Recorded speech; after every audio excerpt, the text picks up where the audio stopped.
In part 1 of G-20 or G-192, we discussed how Western governments have sought to dissuade and disrupt attempts by the UN General Assembly to take leadership over the global economic crisis.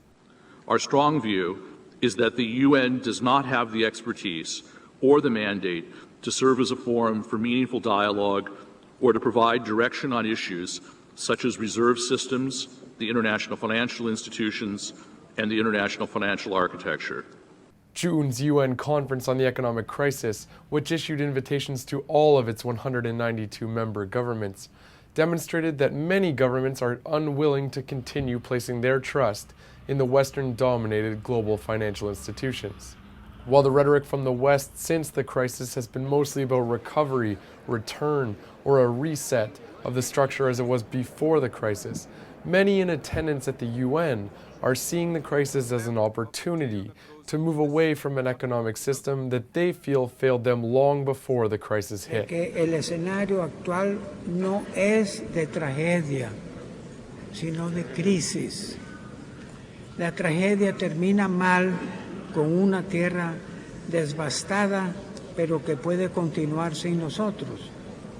La crisis, por el otro lado, purifica, nos hace mudar y madurar y encontrar formas de superación satisfactorias para toda la comunidad de vida del ser humano y de la tierra. The walkway to the hall of the General Assembly itself serves as a reminder to those in attendance of the grim realities being faced by many in the world.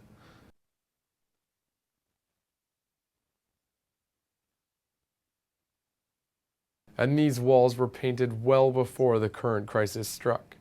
For the developed countries, it is a question as to how do we stop the present fallout of the financial system. Can we put sufficient resources in there to prop up the system such that we can get the system to begin to work again as it worked before? And presumably, if their system begins to work as it worked before, the international system will work as it worked before. What all of this has shown is that that international system was fundamentally flawed.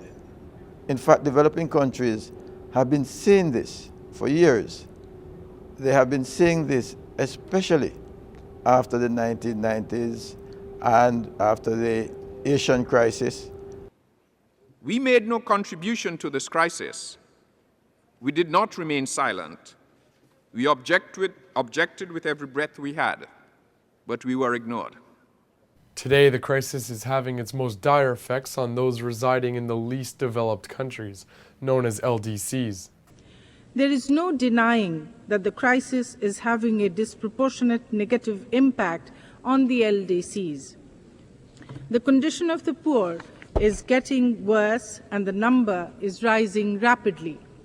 Latest statistics from Food and Agricultural Organization puts the number of hungry people now at unprecedented 1.02 billion, which is 1/6 of the humanity.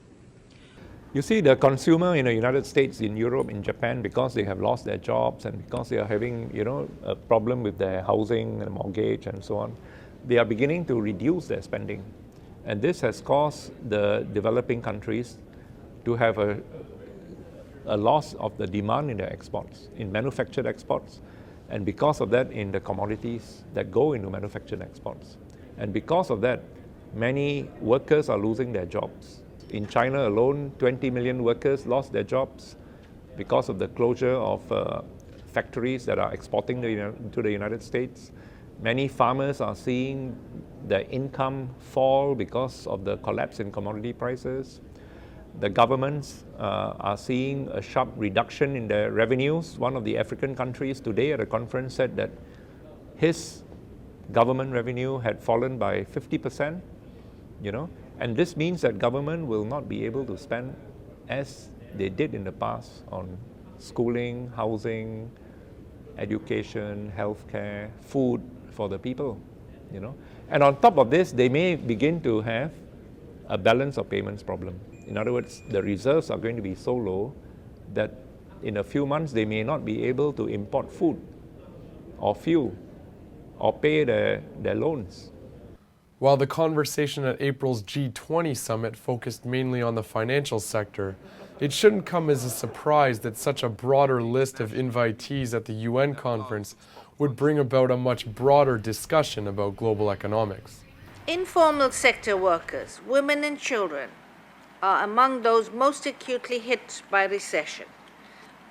Migrant workers are most likely to be the first in line to lose their jobs, not only because of their status, which is called into question, but also because they are often employed in sectors that are particularly affected by the economic crisis.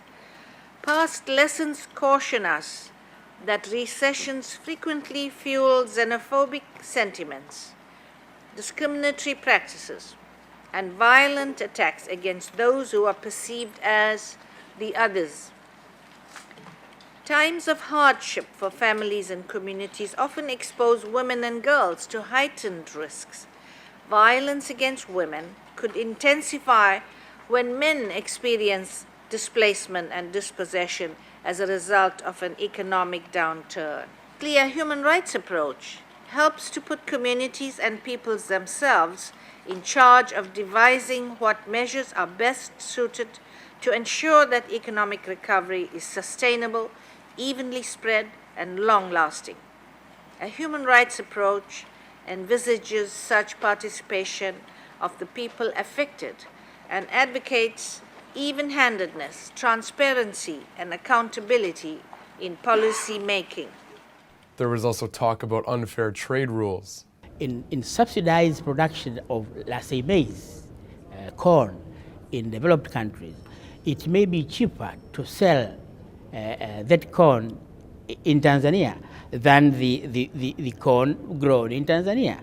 Now, what I'm saying, if we just blindly say that open your market to all agricultural products, fine. But what will be the impact of the corn, which is much cheaper imported? What will be the impact on the economy of the poor farmers in Tanzania, whose production cost may be higher? So I'm saying, if you allow, you say you fight protectionism, you allow unmanaged liberalization, you may end up wiping up this poor corn farmer in Tanzania because of the cheaper maize or corn coming from outside. There was talk about energy profiteering. Energy crisis has been linked with the increase of the price of petroleum, partly for speculative reasons, and necessary investments for a structural solution for a change of energy cycle from fossil to other sources has been seriously hindered by the huge injection of money to save the financial system.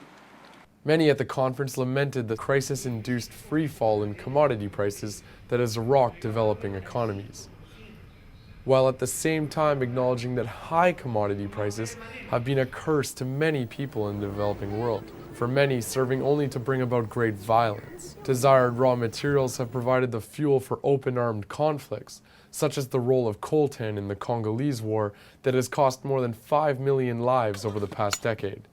Meanwhile, it is also blamed for targeted political violence, such as the recent assassination of Marcelo Rivera, a leader of the anti-gold mining movement in El Salvador. Having resources, minerals and so on, is not inherently, is not necessarily a socially bad thing. It depends how you use it. It depends on the recognition and the implementation of rights linked to it. So you can imagine countries that have resources, that use it well, that that recognize the human rights of the residents in the area, and don't chase people off the land, and that try to get a good price for their exports, and that much of the revenue of the exports may belong to the government in terms of revenue for the government to spend for the good of the people. You can have that model. So I don't think that necessarily if you have oil or if you have copper or if you have you know, if you have plantation crops, that it is necessarily a bad thing. It depends on the social relations and the framework within it. With so much on the line for people of all classes living in developing countries, their governments are standing up to demand they be consulted in global economic reform. We have a change in the paradigm of policy, and it's emerging. Those developing countries that were the recipients of this paradigm, and in fact had this paradigm imposed on them because of their debt crisis, imposed through the IMF and World Bank and other instruments like the free trade agreements and so on, they have the right to say, look here, you know, I mean, what you told us has not worked for us, it has not worked for you, and we demand the right to relook at this whole paradigm. Not that you should relook at it for us and make the decisions again in the future. We have lost confidence. And we are demanding a place on the table to make the policies together with you. And this is an extremely, eminently justifiable demand, that nobody should deny them this right.